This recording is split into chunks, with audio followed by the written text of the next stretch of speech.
Well, for most churches, new visitors will walk through your doors every single week. But the sad reality is, if we are not intentional with how we follow up with them, chances are they'll slip away and they'll never come back again.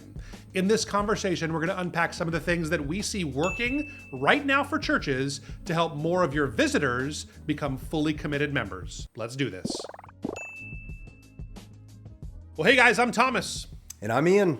And today we're talking about visitor follow-up and how we can better follow up with our first-time visitors and how we can make them stickier, more likely to come back again to our church after their first visit. So it should be a good conversation.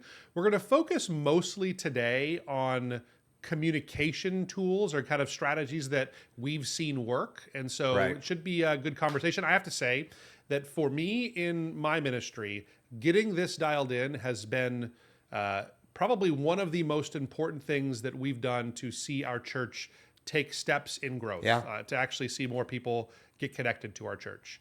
I think that in talking to pastors, and I used to find this, Ian, when I talk to lots of, you have a lot more conversations than I do now. Sure. But I remember hearing this, like when we would do calls, that often people they feel like they're getting a lot of visitors in their church.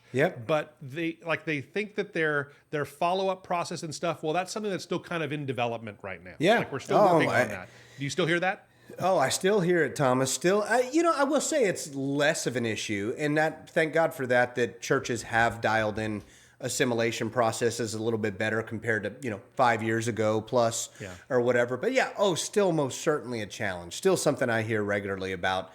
Folks going out the back door. That's good. So, well, let's, I guess, kind of give our recipe. I'll share the secret sauce of things that we've done at my church and what we've seen success with. We've tried things that we've moved away from too. So we're going to try and give you some things to avoid also. But let's dig in. So really, it's kind of a timing thing, right? It's so you have the visitor show up. And then what do you do within about a week's time is kind of how we'll address this today. So we have our first 48 hours. I would say this is critical, obviously. You have the first 48 hours after they have visited. So it's important for them to be contacted after visiting in the first 48 hours. Why, Thomas? Because this is the time when they're most likely to engage with your church is some kind of follow-up there. So what I would love to see and what we do at our church is getting a communication piece out to them day of their visit. And this is hard because I know that, Sunday afternoons or Sunday afternoon is the right time to do it. Those are sacred times. They're, usually I know that I like to move into my Sabbath time immediately after church on Sunday. And, typically I'm, hanging out with family and, if we're not at kids sports, we're at, I'm watching football or something like that. Right.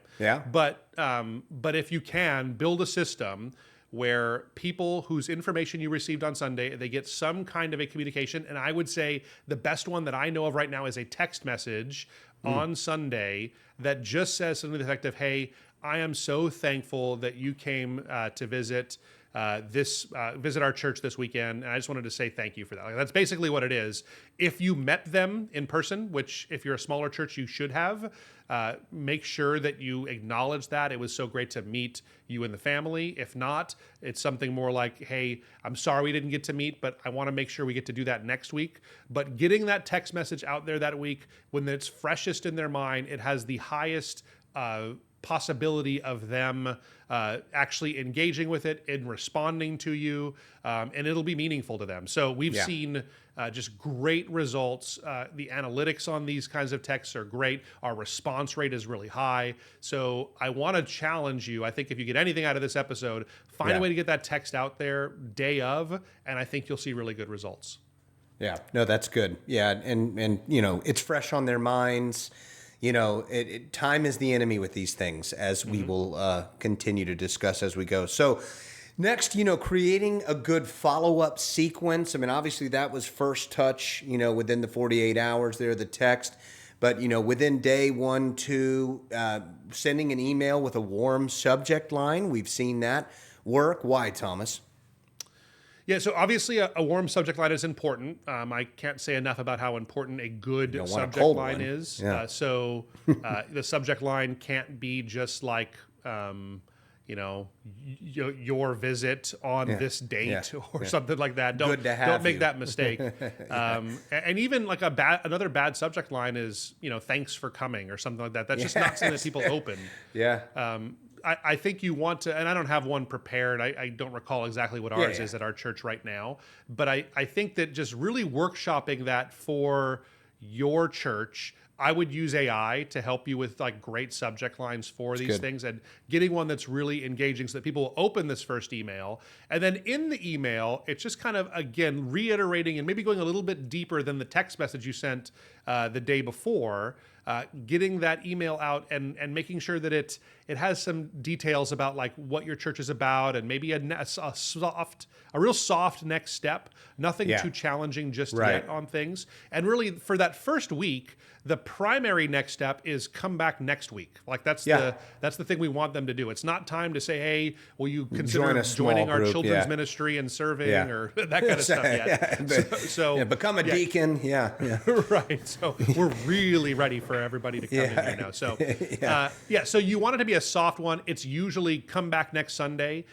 You'll have other opportunities we'll get into on other calls to action, but this one is just kind of a warm introduction with a great subject line, with the primary goal of getting them to, you know, kind of picture themselves there this coming Sunday and doing the same thing again. Yeah, giving them a little more there. So that's day 1 and 2. Day 3 and 4, I can see this time here after a visit is maybe where a lot of churches fall off and maybe even think they're being too pushy. You know, you've already made a couple of touches, right, since Sunday.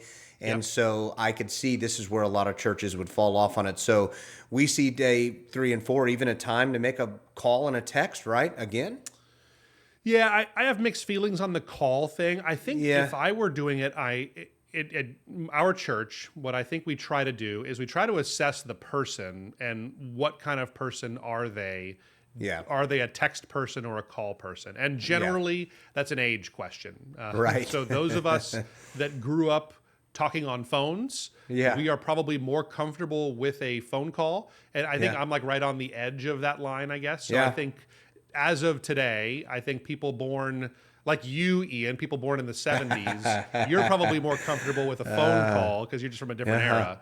And then us that are more like in that millennial 80s time, you know, so born in the 80s and past, that would be more the type that would be getting a text message or something like that. Actually, being born in December of 78 puts me closer to that. I'd prefer the text also.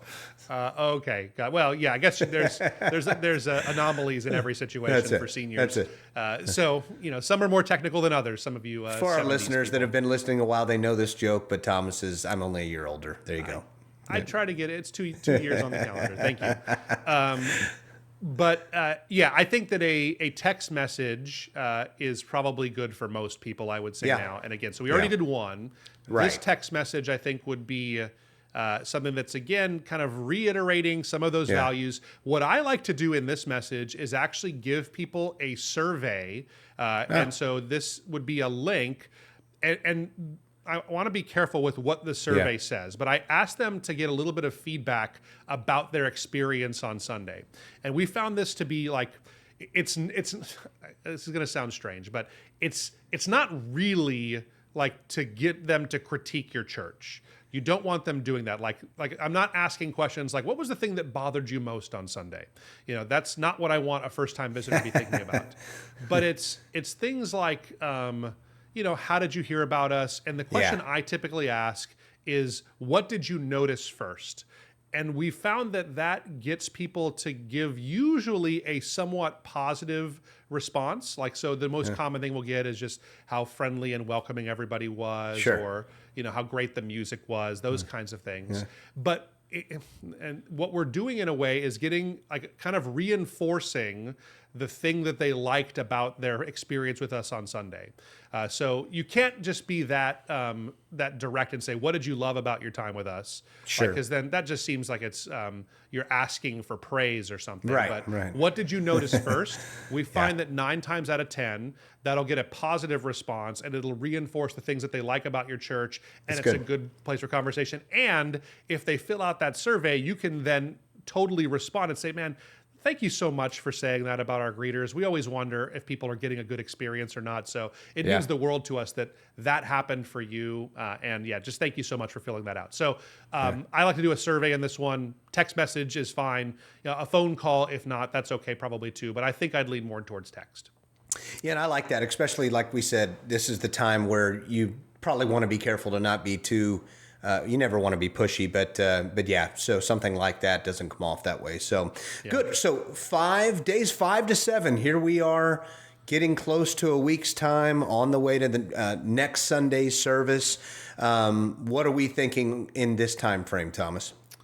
So I love to give a handwritten card to people, and mail it to them. So this is tricky because you have to have gotten their address as well. And I know more and more people in their visitor cards and things are moving away from addresses. And the reason for that is because people they're worried you're going to pop in their house and, come and, which I think that most people do not want a pastoral visit after their first visit to a church. So if you're wondering about that, if you should be doing that, again, that used to be customary. You go back 30 years ago, people would put in their address and they would come knock on their door and say, hey, thank you so much for coming. I suppose there's still a place for that. I think that would be scary to a lot of people though. So just to put that out there. I'd be scared to go to most people's doors these days. Yeah. In Texas, especially, I guess. So. That's right. If you do get addresses and you can send a card, I think that is really cool. If it's coming, if it's coming from the pastor, even if you're having someone help you write it, it really means a lot to people still. Here's kind of a secret one that we use a lot is especially for kids. I love it. We always did this is we would have a card from our children's director, and it would say something, even if it's a 4 or 5-year-old, kids don't get mail, right? So if they get a piece of mail with a handwritten card, and we would put stickers and stuff in the card just to give them a little gift, kids would absolutely love this. And the percentage of time that they would connect again, or the family would come back was through the roof when we did this. So I love this. Now, the day 5 to 7 is kind of deceiving because you want this to get delivered days 5 or 6, I would say. You want it to be before that next Sunday. So you want to send this out probably on Monday or Tuesday. And if they're in your community, usually it'll get there by, Thursday or something like that in that case. So I love the handwritten card. If you could execute it, I think it's well worth it. Yeah, you mentioned the stickers. Would you recommend maybe an illustration of a family walking away from flames towards the church and light and stuff like that? Would that be a good one? It depends on the illustrator. I think if you can, we were definitely against that. I think lighthearted, it doesn't have to be spiritual stickers. I'm not saying stickers of Bible stories or anything. Yeah. I'm even fine, unicorns and for girls and rainbows and that stuff and whatever. It's great. So just unicorns. Fun stuff. You're going to offend some pastors with unicorns. Okay. So there we have it, 5 to 7. Do we want to address briefly too, just week 2 and beyond, what a little bit that goes into that and those types of things? So we just did an episode about kind of church email strategy and stuff. I think everybody should at that point be on your church's email list. You want to not be spammy about it. And if you're a mega church, then you're adding 200 people a week or something to this list. You probably want to do some checking and get permission in a more affirmative way. But I think if someone's filling out your visitor card and you're seeing 10 a week or something like that, it's totally appropriate to put them on there. Make sure you have really easy to use unsubscribe links and that kind of stuff in there. Yeah. But yes, I think at that point you'd get them onto your general church email newsletter. I would probably send one more email with the clearest and best next step for them of what you want them to do after that visit, after that second visit. And usually that's going to be some kind of a new members class whenever that's happening next. So for us, we call them our Aloha lunches, where we have lunch with the pastors, and we just want to say aloha and welcome to our church. And we've called it Starting Point at churches I was at before. So there's lots of different names for this, but give that clear call to action of what your next step is to become part of the life of our church. That's probably that one that comes after their second visit there. So from there, just part of your weekly newsletter, and I think you're off to the races. I'll say this too. We actually have a video that we produced that we actually go through the exact script that I use at my church, where you can actually even like steal and download the script that we use, pop in your church's name and your personal name, your name as the pastor, and it's ready to go. So I make that free for you. I'm going to leave a link to that down in the description below. It'll probably pop up at the end of this video too if you want to watch it then. But yeah, please take advantage of that. Watch the video, download the script, use it for yourself. I think it's pretty tried and true. In fairness, we did it about a year ago, and I've made a couple of little tweaks to it since then, so it might be time for an update, but I think it's 99% of the way there. So take advantage of that, and I think it'll be good for you guys. That's good stuff. Awesome. Anything else to add as we wrap up, Ian? No. We hope this was helpful. We definitely believe it is, and hopefully it gives someone one takeaway at least to implement. Yeah, absolutely. Yeah, thanks guys for being a part of the Reach Right family. This assimilation stuff is some of the most important thing you can do in kind of the structure and systems of your church. So hope this has been helpful for you. We'll see you next time. See ya.